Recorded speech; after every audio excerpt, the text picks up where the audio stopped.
Floundering, Pascal, Frang-doodle, Abraham Lincoln ladder. I mean, and for you it makes sense.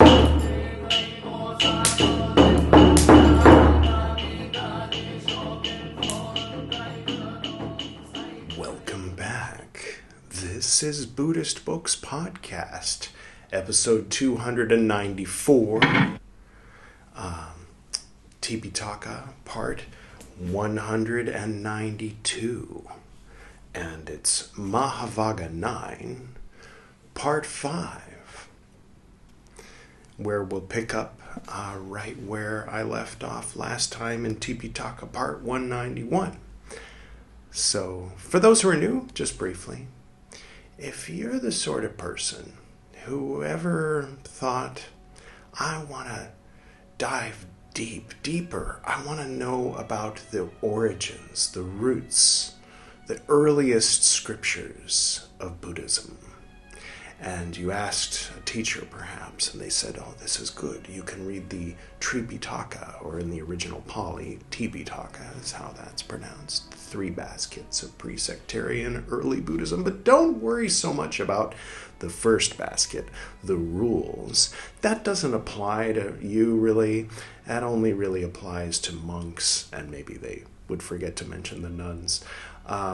And it doesn't even really apply to all monks today, but mostly to the original monks. And it's just sort of a waste of your time to read. And if you, like me, are a little naughty, a little rebellious, and kind of thought to yourself, oh, what if I read it? What if I did a deep dive into the rules for the pre-sectarian early Buddhist monks and nuns? But then you didn't, because why would you waste your time, right? And you're not alone. Nobody alive. No, okay, there's probably some people living who've read it, but most people skip it. They get the cliff notes, they skim it, they go, yeah, okay, I get the general idea. How many people spend 4 years of their lives reading each line, each word translated into English, and either shrugging and going, okay, that happened, or analyzing, seeing if there's some wisdom, and maybe even being a little critical of certain aspects of these rules. I mean, from the vantage point of 2,600 years later. How many people do you know? 1. It's me. All right. There you now you know what's going on. So, pretty much without further ado, I don't know if you've noticed, I've made a few changes lately, and I have to admit, they weren't for you, they were for me.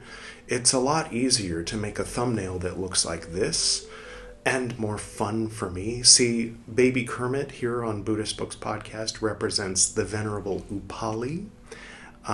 Just to help remember the names, see, here's the Rogues Gallery. That's called the Tipitaka Rogues Gallery. You can watch the Tipitaka Rogues Gallery by clicking right there. That's a video from a couple of years ago where I went over which cartoon character we've assigned to which monk. They're mostly naughty, most of them. Upali's okay. Sometimes a monk or a nun will come up in a story about a different monk or nun who is naughty, who's not, in this context, usually they're not breaking a rule, they're doing something that results in a rule. So something that has never been done before. In the very beginning of the first book, which, by the way, if you want to start with the first book of the rules, these 6 are the rules. There's the one that's missing. That's the one here.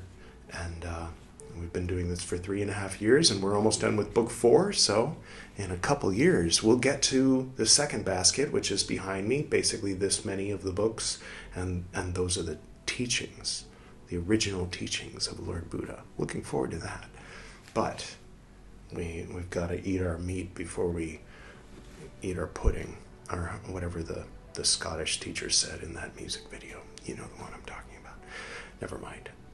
So what happened was Ananda, the Venerable Ananda, came to Lord Buddha and asked him, what makes the difference between an order that lasts a long time and one that doesn't? And Lord Buddha said, an order that lasts a long time has many rules, and once a month or twice a month or however often, all the monks and presumably nuns. I think there was a point where nuns were introduced as an idea. I don't know if that happens in the original scriptures or if that was sort of a creative fiction thing added later on in Mahayana. We'll find out together over these next decades while I read the entire Tipitaka. I could ask somebody, but where's the fun in that? What are we talking about? Yeah, so Lord Buddha said there's a lot of rules. So Ananda says, well, quickly, give us the rules so that our order will last a long time, so that as many people as possible can follow this path toward enlightenment. And Lord Buddha said, we're a small order now, so occasionally issues will come up that are small order issues, and we will establish one rule at a time as we go. And people will learn how the rule came about, who it was, usually. Sometimes the monk isn't named. And what happened, and when and how exactly the rule was established. And sometimes it gets amended. Sometimes a rule comes up, he establishes a rule, and then there's an exception, or there's a situation where, they were trying to follow this rule, and he's like, okay, let's change that rule slightly. And so you get to watch the evolution of the rules. It's very interesting. It actually ends up being a little less boring than it sounds. And then he says, later will be a medium-sized order, and medium-sized order issues will come up, and then will be a large order, and large order issues will come up, and we'll establish the rules as we go. So that's what we're reading, is the rules being established as they go. Sometimes things are out of order.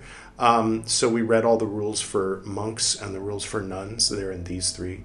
And then now we're reading the rules of order for generally how the order is run.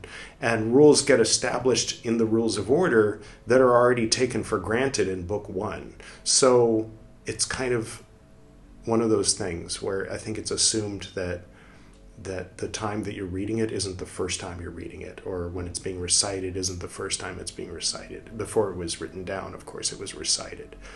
And so, anyway, that's about enough of an introduction. Mahāvagga means great division number 9. Last time, Lord Buddha was talking about different scenarios where if they try to have a formal meeting to do a formal act for a monk, but they don't do it correctly, then it ends up not being done. It didn't happen. So then the monk wanders, goes to another community of monks, and they try to do it, and it doesn't get done.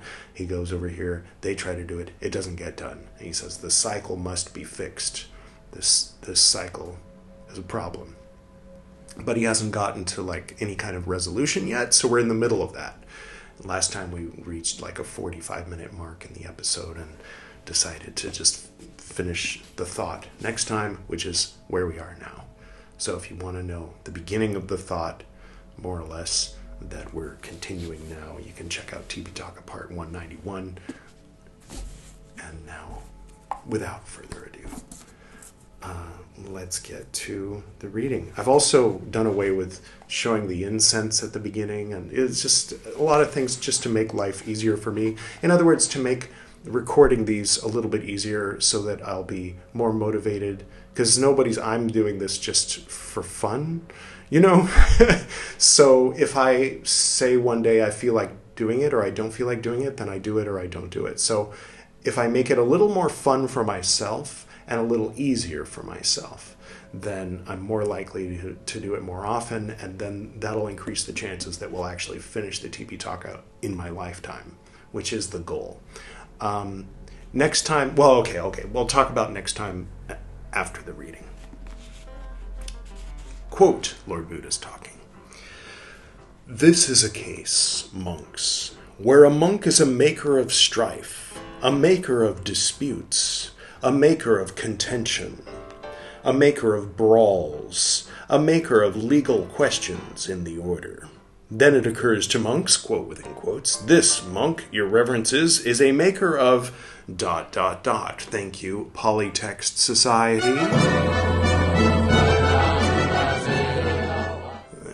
ones who translated it, and they're the ones who opt to put 3 dots in place of things that might get repetitive, to put it nicely. Sometimes that's a genuine gratitude I express toward them for doing that, and sometimes it's utter annoyance when they put 3 dots in place of something that was in a previous book. I have to go chasing after to find out what it says here.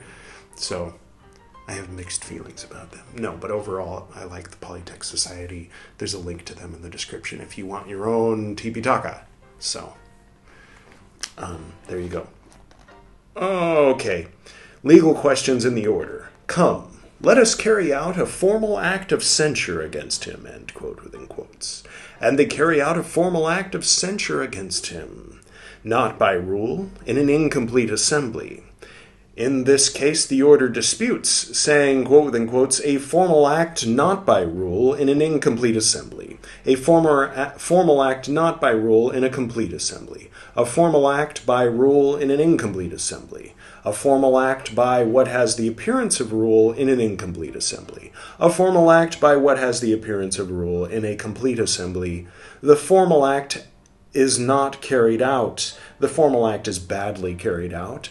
The formal act should be carried out again, end quote within quotes. Herein, those monks who speak thus, quote within quotes, a formal act not by rule in an incomplete assembly, end quote within quotes, and those monks who speak thus, quote within quotes, the formal act is not carried out, the formal act is badly carried out, the formal act should be carried out again, end quote within quotes. These monks are here speakers of what is right.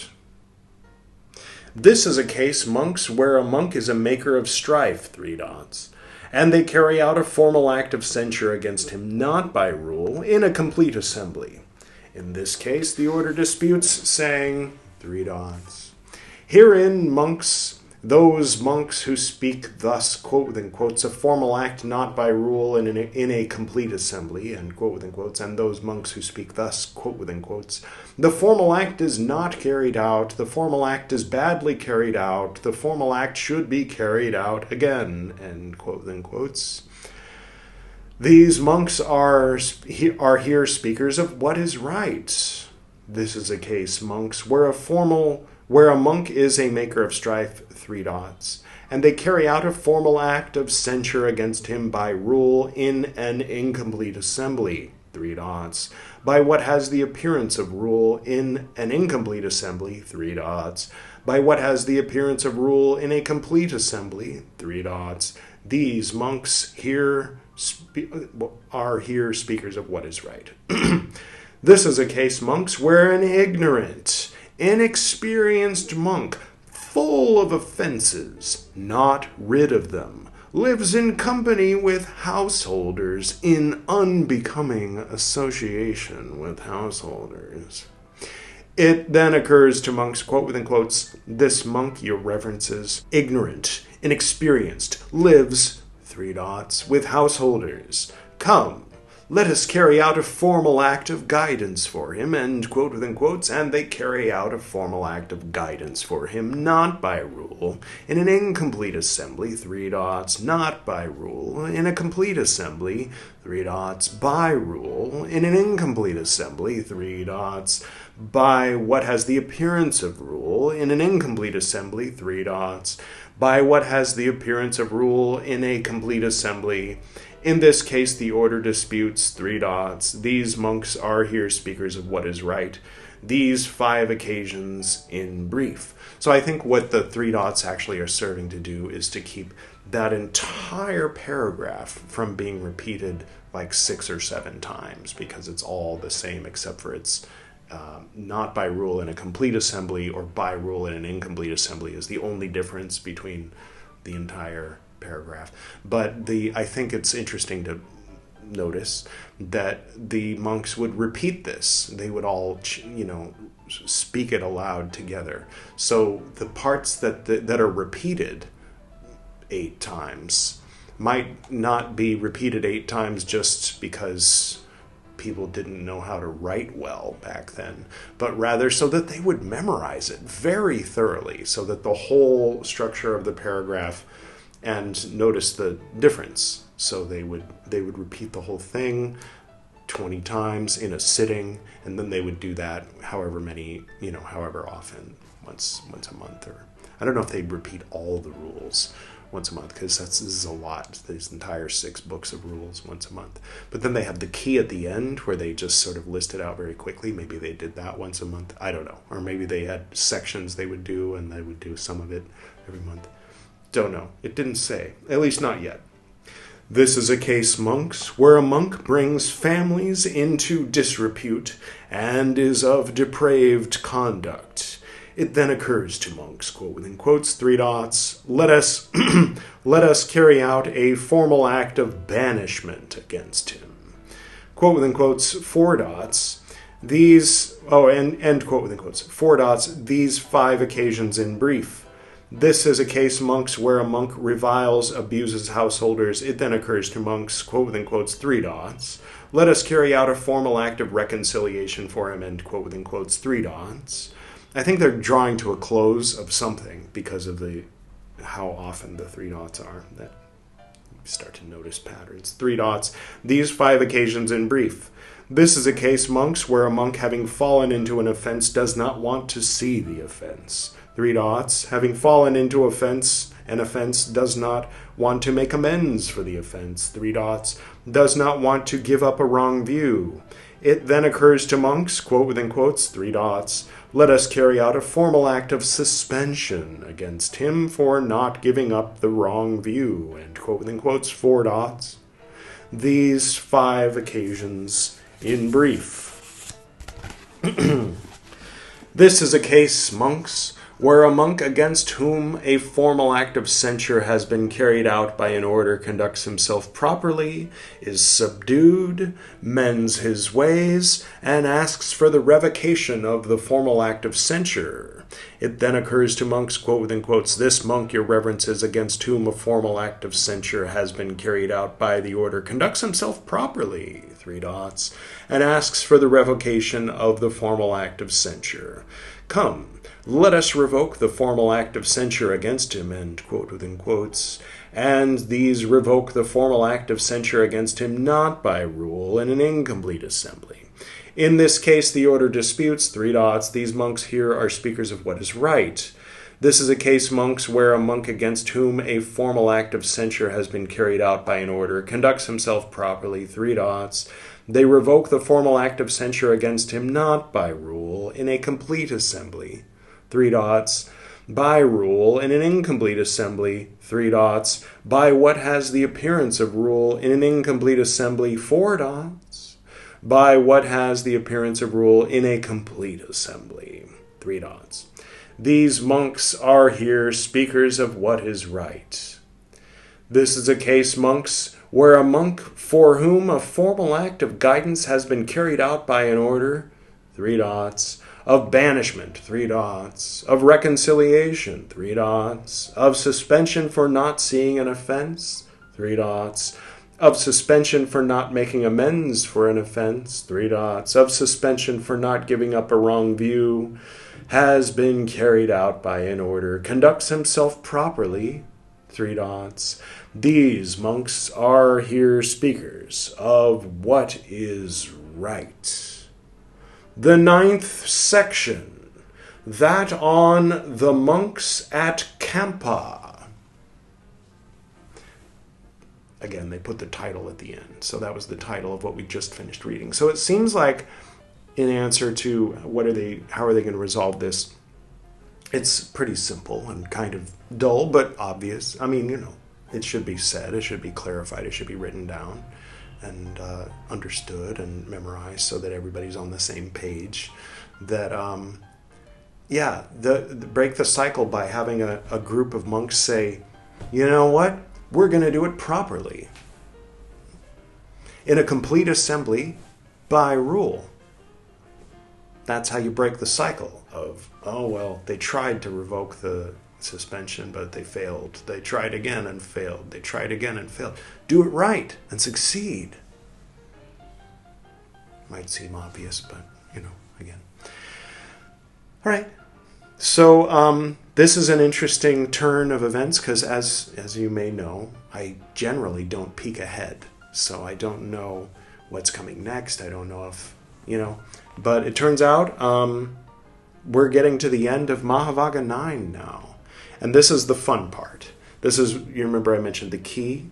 So the key is where they run through everything in the section, but just with a phrase. So like if you're memorizing, if you're, sometimes, I don't know, I always give this example. If there's, that there's going to be an essay question on your test, in high school or whatever, college, and it might be one of 3 essay questions. So maybe you write the 3 essays that, one of which is going to be the essay question, and then you try to memorize it. But you don't want to memorize every word of it, so you say, okay, Floundering, Pascal, Frang-doodle, Abraham Lincoln ladder, and for you it makes sense. Okay, that's the part where you know what to fill in. These 3 sentences about Abraham Lincoln, these 3 sentences that have to do with a ladder, you know what I mean? And otherwise it sounds like gibberish. And so that's what we're about to read, is something that sounds like gibberish. But if you've heard the last few episodes of Tipitaka, you'll be, oh yeah, I remember that. Oh yeah, I remember that. So this is an aid for the monks to help them memorize the rules. Here we go. In this section, there are 36 items. This is its key. The Lord was at Kampa, case at Vasabha village. He made an effort for incoming monks in regard to what they wanted. Having known they are appointed, henceforth he made no effort. Thinking suspended one does not carry out, he went to the victor. A formal act not by rule in an incomplete assembly, by rule in a complete assembly, and a formal act by rule in an incomplete assembly, by what has the appearance of rule in an incomplete assembly, by what has the appearance of rule in a complete assembly, one suspends one, and one two, several, one suspends an order, then two, then several, and an order suspends an order. The distinguished, omniscient one, having heard, objects, saying it is not the rule. Whatever formal act for which the motion is not furnished, although a proclamation is furnished, and that for which the proclamation is not furnished, although it is furnished with a motion, not emotion. If neither is furnished and it is also not by rule, against the teacher's instruction, protested against, reversible, and not fit to stand, not by rule in an incomplete assembly, these 2. But just this, by rule in a complete assembly is allowed by the truth finder. 4-fold, 5-fold, 10-fold, and 20, and more than 20-fold. An order is thus of 5 kinds. Having excluded ordination, and whatever formal act for invitation there is, together with the formal act of rehabilitation, the carrying out is by means of a 4-fold order, excluding 2 formal acts, ordination in the middle districts and rehabilitation. The carrying out is by means of a 5-fold order, 5-fold. Excluding rehabilitation alone, these monks are 10-fold. An order of 20 carries out all formal acts. It is the carrier out of everything. Nun, N-U-N. Probationer and novice. Woman novice. No ladies at your formal meeting. We went over this. Disavour, we didn't approve, if you don't remember. One who has committed an extreme offense, one suspended for not seeing an offense, for not making amends for not giving up a wrong view. Eunuch, they don't like eunuchs either. One living in communion, as it were, by theft. That's a person who wears a monk robe but has not been ordained. One gone over to a sect, like Jainism or one of the other 60 Shramana sects that were wandering around Bihar at the time. An animal. No animals at your formal meeting, Nero. Looking at you. Slayer of mother. Don't do that. Of father, Oedipus, out. One of one perfected, seducer of a nun, Udayin, get out of here. I was hoping he'd appear. Now he's going to be in the thumbnail. That'll be amusing. Schismatic, looking at you, Devadatta, shedder of a truth finder's blood, hermaphrodite. They don't like anybody who isn't a normal human male because they're enlightened, don't you know? Anyway, one belonging to a different communion, staying within a different boundary, standing above the ground, levitating monks, get out of the meeting. This isn't for you. Levitate somewhere else. By psychic power. But if it's never mind, I'll just keep reading. One against whom an order is carrying out a formal act. These come to be 24, and they are objected to by the awakened one, for they are not completers of a group. If one undergoing probation should, as the fourth member, grant probation or should rehabilitate one sent back to the beginning or undergoing menata, it is not a formal act and should not be carried out. So too, if one deserving the beginning or menata should rehabilitate one deserving rehabilitation, this is not in accordance with a formal act. The five are explained by the all-awakened one: nun, probationer, novice, woman novice, disavower, one who has committed an extreme offense, who is mad, unhinged, in pain, suspended for not seeing, for not making amends for not giving up a wrong view, and a eunuch and a hermaphrodite. One belonging to a different communion, or boundary, or standing above the ground by psychic power, and one against whom a formal act is being carried out. Of these 18, the protest is not valid. The protest is valid of a regular monk. Yeah, normal. Sorry. A pure one... People who know me know I'm being facetious, right? A pure one may be wrongly sent away, and an ignorant one rightly sent away. Eunuch, again, they're obsessed. One living in communion, as it were, by theft, going over to a sect, an animal. Slayer of mother, of father, of one perfected, seducer of a nun. Can we tell that story again? That was a fun one. Schismatic of the order. There's the, if you want that story. She plays the role of that nun. What was her name? Sundarananda, I think. The nun Sundarananda.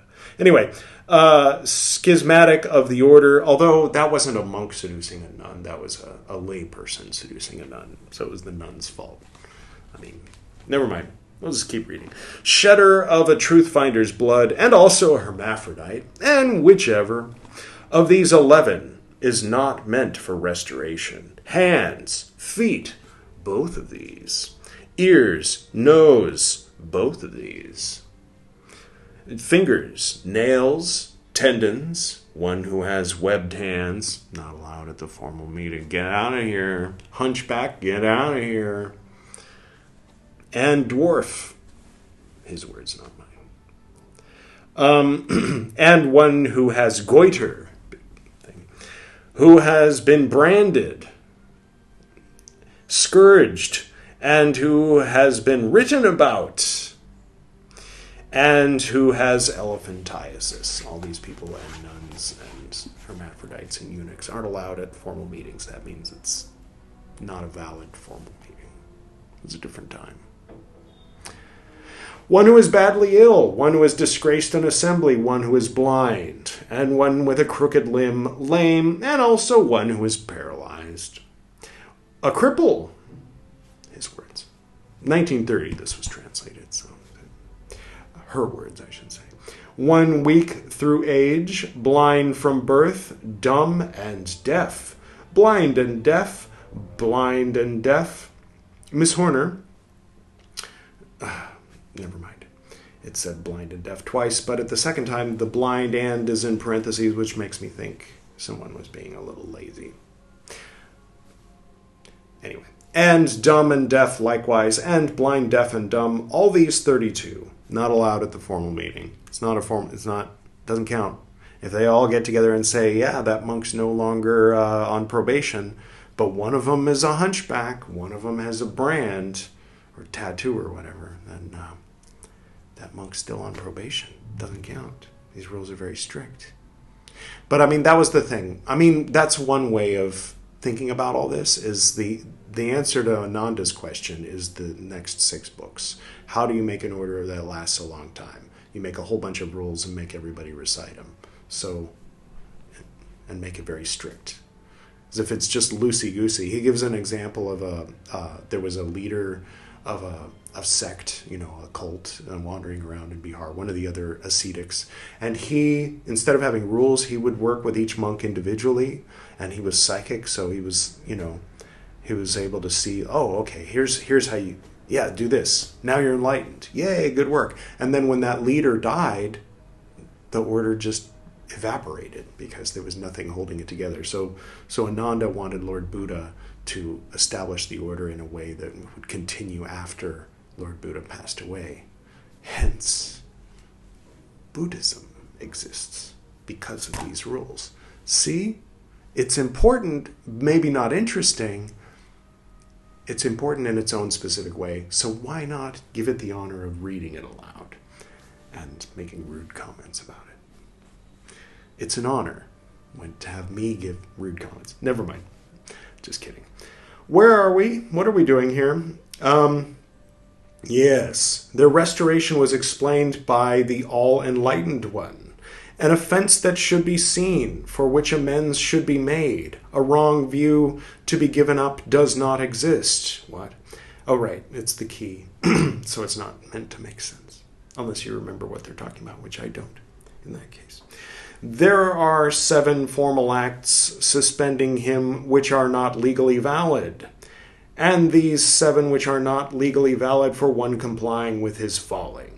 Among formal acts there are 7 that are legally valid for one not complying with his falling, in the presence of interrogation, and according as it is and the acknowledgement: innocence, past insanity, depravity, and on account of censure, banishment, reconciliation, and suspension, probation, the beginning, manatta, rehabilitation, and thus ordination. These 16 are not legally valid if one should carry out one for another.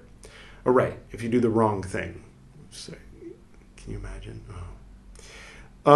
I suppose that kind of thing happens, right? Like someone gets mixed up at the hospital and you're supposed to take out someone's appendix, and instead you take out his eye because you're, I thought this was John. This is Larry? Oh, sorry, Larry. Never mind. These 16 are quite legally valid if it should carry out the appropriate one for that one. Reciprocally, they should explain how these 16 are not legally valid. When conditioned for it paired, these 16 are also legally valid. When conditioned for it singly, the conqueror said the cycle is not legal. One who makes strife. The order carries out a formal act of banishment. Banish! Banishment. Thank you. What's his name? I don't know if that character has a name. Never mind. It's from the Romeo and Juliet with Leo DiCaprio and good old what's her name? Sorry, I should know this. Claire Danes? Not by rule in an incomplete assembly. He goes to another residence. They carried out a formal act of censure against him, not by rule in a complete assembly. Elsewhere, they carried out a formal act of banishment against him by rule, in an incomplete assembly, and they likewise carried out one which in both cases had the appearance of rule in an incomplete assembly, in a complete assembly, and not by rule in a complete assembly, also by rule in an incomplete assembly, and by what had the appearance of rule in an incomplete assembly and in a complete assembly. These cases, having done what is conditioned singly, put the cycle together. Guidance for one who is ignorant, inexperienced, banishment for one who brings a family into disrepute, and they carried out a formal act of reconciliation for a reviler, and for whoever does not see, does not make amends for an offense, does not give up a wrong view, for these a formal act of suspension was decreed by the leader of the caravan. The wisdom of these formal acts of suspension should be applied to censure, and if, being subdued, conducting himself properly, he has asked, the revocation of these or those formal acts is according to the formal acts below. And if in this case or that case he disputes some formal act and says, quote, it was not carried out, it was badly carried out, it should be carried out again, end quote. Further, concerning the revocation of the formal act, these monks are speakers of what is right. The great sage, having seen falling away from shakiness, in one entitled to take part in a formal act, prescribed revocation as a surgeon medicine. I thought I was the only one making the analogy about surgeons. All right. So I didn't mean to peek ahead, but I couldn't help noticing that on the next page is the Great Division, Mahāvagga 10. So there are more than 9 Mahāvagga sections. So we have finished Mahāvagga 9 today, and next time on Tipitaka part 193, right? Yes, we will begin Mahāvagga 10. Isn't that exciting? I think so. But next time on Buddhist Books Podcast will be an episode that ends with 5. It'll be 295, which means we will see that little red four-sided Kongoko. You might be thinking, isn't that a Dorja? Yeah, or a Vajra. It's known as all three in Sanskrit and Tibetan and Japanese, not respectively, in a different order. Kongo or Kongoko is Japanese, something close to that. Anyway, so that's when we read about Shingon. And that's the one and only book on Buddhist Books Podcast that is not technically an English translation of ancient scriptures, but rather it is this book here by Adrian Snodgrass that is a very thorough, deep dive into Shingon Buddhism, or Buddhism, if you're into that. And so, yeah, we'll be reading that next time. So if you would like to get caught up, if you would like to, if you haven't checked out the Shingon series yet, that seems to be the only one most people are interested in, but maybe, I don't know, maybe you wandered in. And if that sounds interesting to you, you can check out the Shingon playlist here and watch all, however many there are on the playlist, and then you'll be ready for the next one. Or you can watch the newest thing without being caught up. It's okay. I think so. Right? I mean, that's kind of what life is. When we're born, we're not all caught up at all. We're kind of like, okay, so this is what 1982 is like. And this is what 1983 is like. And if you're lucky, you have an older sibling or a parent or a grandparent and be like, yeah, let me tell you what 1977 was like. And 1965 and 1954 and then you read books and watch movies and whatever to get an idea what 18. You get the idea. So you can jump in at Buddhist Books part 294, and it's okay. You don't need to go back to part 1. You can if you want to. It's up to you. It's all up to you. Or you can turn off your device and maybe go outside, touch grass, drink some water, do some deep pranayamic breathing. That'd probably be better for you then, wouldn't it? Thank you, though, for, spending some time here on Buddhist Books Podcast channel, and I will go ahead and do our usual closing.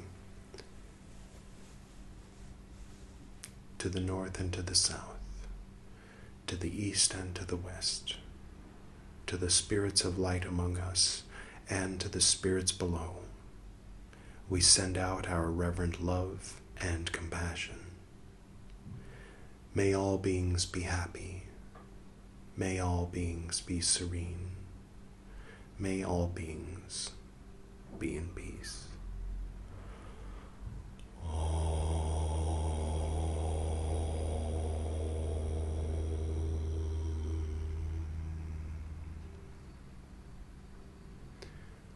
Until next time.